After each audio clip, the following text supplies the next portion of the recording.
Assalamu alaikum, welcome to my channel. Before we start, do subscribe to my channel and share the videos with your friend. So today we are going to solve Cambridge IGCSE Mathematics Paper 1 Core 0580 Variant 13 May-June 2020. Let's start. Question number 1. Write 607,021 in figures. I'm sure you know your numbers very well, so this is 607,021 in figures. Question number 2. On the grid, draw a shape that is congruent to shape A. Congruent means it needs to be identical, totally same. So very easy, you just draw a similar shape, count the squares that you're doing it right, and that's the answer. Question number 3. Adelgid tries to calculate 68 plus 18 divided by 9 minus 5. She types into her calculator 68 plus 18 divided by 9 minus 5. Explain why this does not give Adelgid the correct answer. The reason is because she has not put brackets. She is supposed to put brackets. It should be written as 68 plus 18 bracket divided by 9 minus 5. Write out the correct answer to 68 plus 18 divided by 9 minus 5. Now put in the calculator like this, and you will get the answer 21.5. Suppose in your calculator you get a mixed fraction, improper fraction like 43/2. What you need to do is, above the delete button there is SD. Press this and your number fraction will be converted into a decimal number. Question number 4. A train from Wootton to Notley takes 6 hours 25 minutes. The train leaves at 19:46. Work out the time the train arrives in Notley. So I will show you two ways to do this. We have 1946, 7:46, add 6 hours and 25 minutes to it. So we will get 6 plus 5, 11, 7, 25.71. In 1 hour there are 60 minutes, right? So we have to change the minutes into hours. Subtract from your 60, you will get 11. Add that 1 year to the hours. So now you have 26 hours, 11 minutes. In a whole day, there are 24 hours. So from 26, we subtract 24. What are we left with? 2 hours and 11 minutes. So that is the answer. The time the train arrives at Notley is at 2 a.m. 11 minutes. The other way is we use the calculator. I've shown in my previous videos also. So we write 19, and in your calculator you will see you have buttons like this, something like this. Press that, you will get a degree sign like that. Then write your minutes 46. Press it, write 0. Press that button. So every time you input, you put that button. This is your hours, this is your minutes, this is your seconds. From that you add, because we are moving forward, you add 6 hours and 25 minutes, and no seconds are there, but we still have to put that 0. This will give you 26:11. From this, now you subtract 24, you will get 2:11. So using the calculator is, I think, easier once you get the hang of it. Question number 5. Write down the number that is 7 more than negative 38.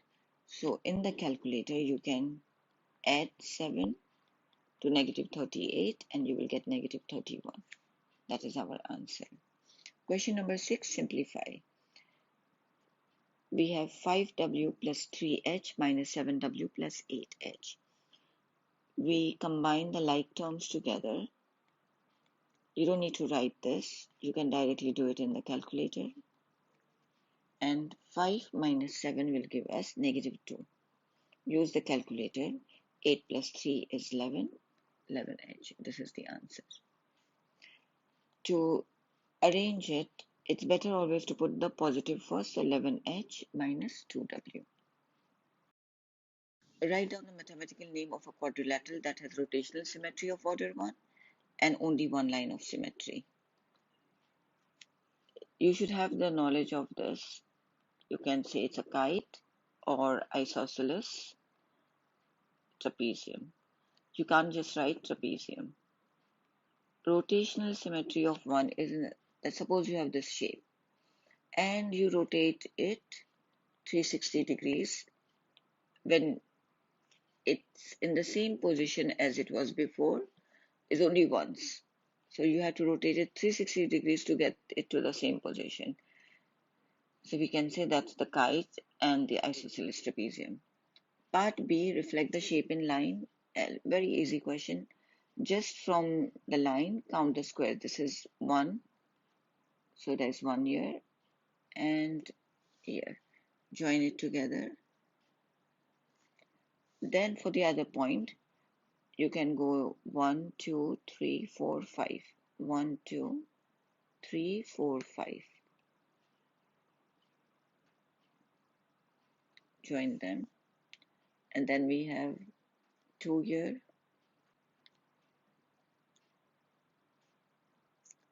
Sorry, that came out wrong. 1 and 2 is here. We join that. And then again 2 and down. So easy question. Question number 8.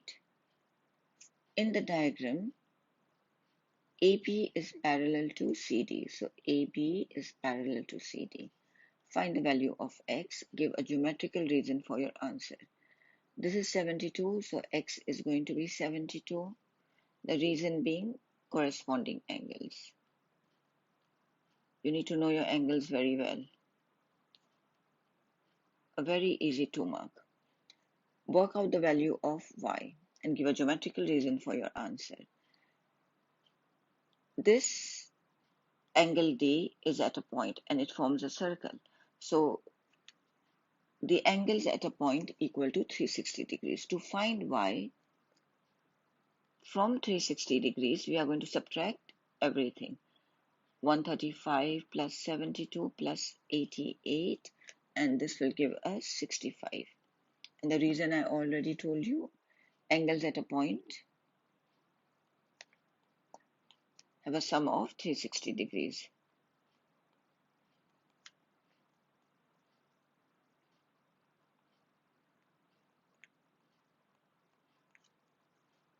Question number 9. We have been given a list of numbers and we have to write down a multiple of 8. Multiple of 8 means it needs to be in 8 times table. So we divide the number by 8 and we should not get a fraction or a decimal. The first number is 32. 32 divided by 8 is 4. It means 8 times 4 is 32. So 32 is the multiple of 8. A square number. A square number is when you multiply a number by itself. So 1 multiplied by 1, 2 multiplied by 2. You check your answer.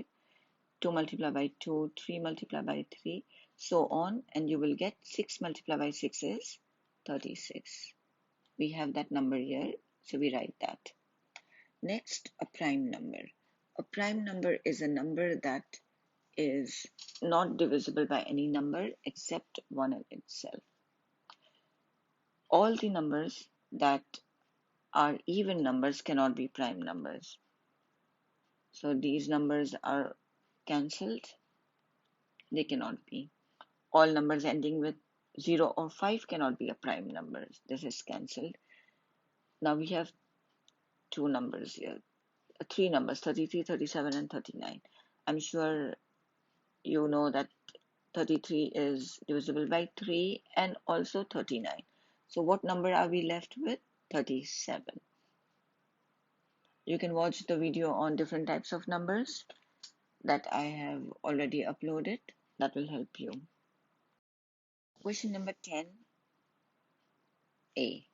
A circular garden has diameter 11.4 meters and 1 centimeter represents 1.5 meter. So this is, suppose, our circle.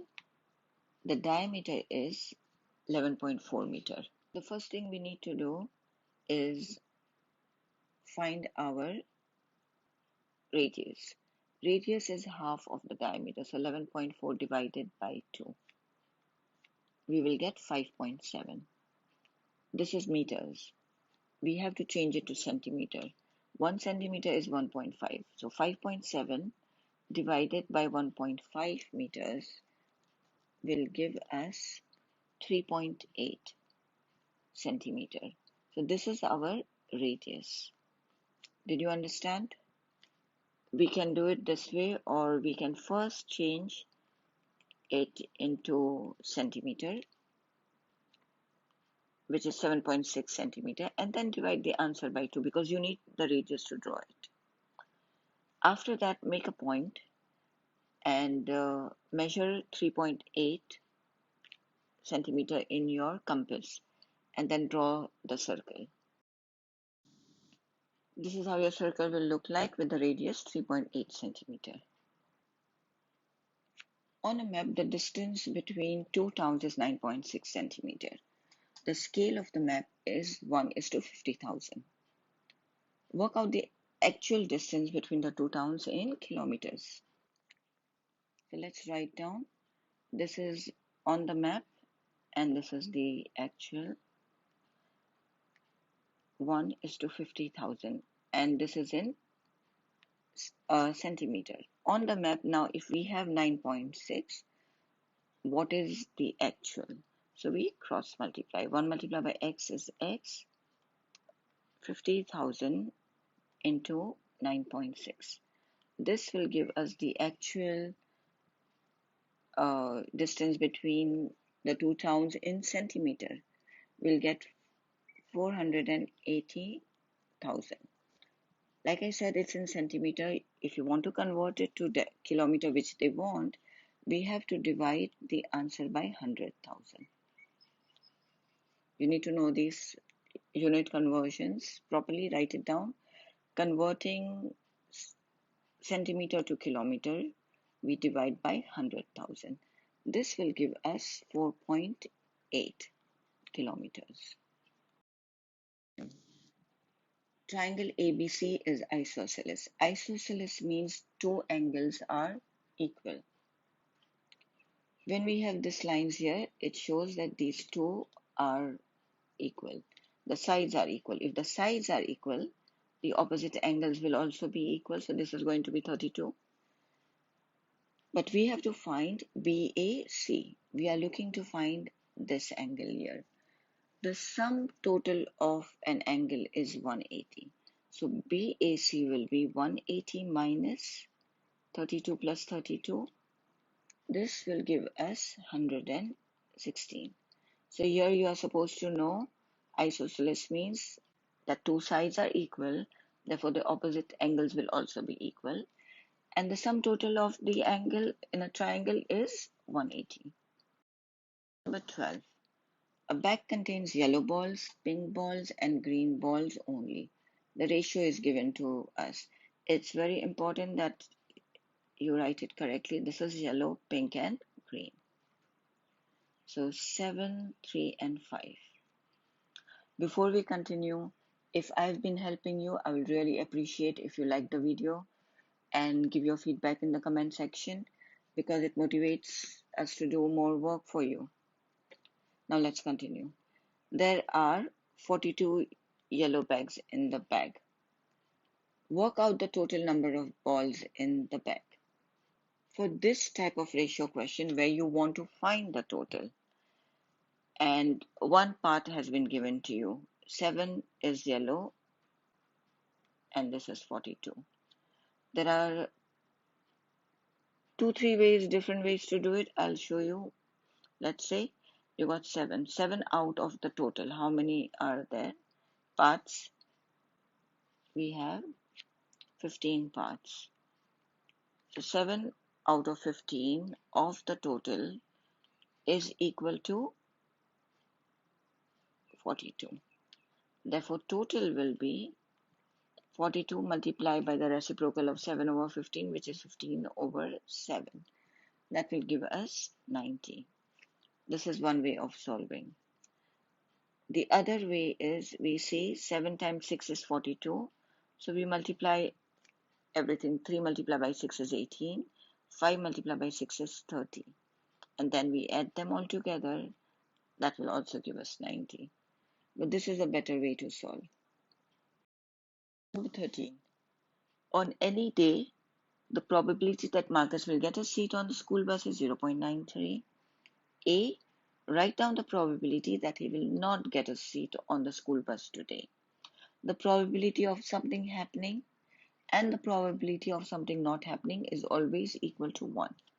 So if you want to find something not happening, we just subtract from 1 the value given to us. So 1 minus 0.93 is 0.07. That is the probability that he will not get a seat on the school bus today. Part B, there are 200 school days in a year. Work out the expected number of days in a year that Marcus will not get a seat. We already know the probability of not getting a seat is 0.07 on any day. So we multiply this by 200 and this will give us the answer 14. This brings us to the end of this video. For question number 14 onwards, watch part 2. Do remember to like the video. Thank you for watching.